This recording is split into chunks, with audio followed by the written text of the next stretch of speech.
ከ19 ዓመታት የጫካ ምናኔ በኋላ የተገኘው ዶክተር እድለኛ ተብሏል። በስፔኗ ቢልባኦ የተወለደው ካርሎስ ሳንቼዝ ኦርቲዝ የ47 ዓመት ጎልማሳና የሲቪያ ከተማ ነዋሪ ነው። ግለሰቡ በሕክምና የመጀመሪያ ዲግሪውን ያገኘ ሲሆን ከዚህ ጊዜ በኋላ ግን በከፍተኛ ድብርት ውስጥ እንደነበረ ተገልጿል። ከፈረንጆቹ 1996 ጀምሮ ደግሞ ከሚኖርበት ስፍራ ተሰውሮ ያለፉትን 19 ዓመታት ብቻውን አሳልፏል።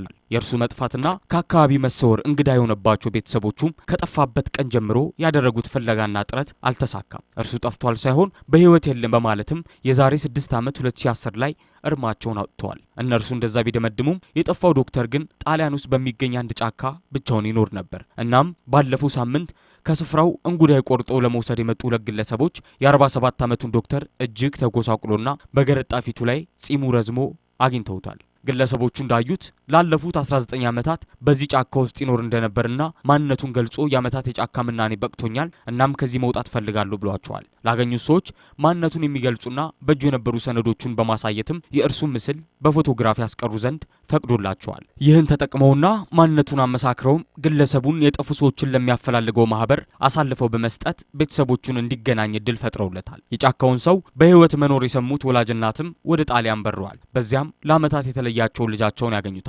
ግለሰቡ በቱስካኒ በሚገኘው ጫካ በቆርቆሮ የታሸጉ ምግቦችን ከውሃ ጋር እየተጠቀመ ህይወቱን አቆይቷል። ዝናብ መከላከያ ሸራ ነገር ደግሞ እነዚህን ዓመታት ለመጠለያነት የተገለገለበት ቤቱ ነበር። ምንጭ ዩናይትድ ፕሬስ ኢንተርናሽናል።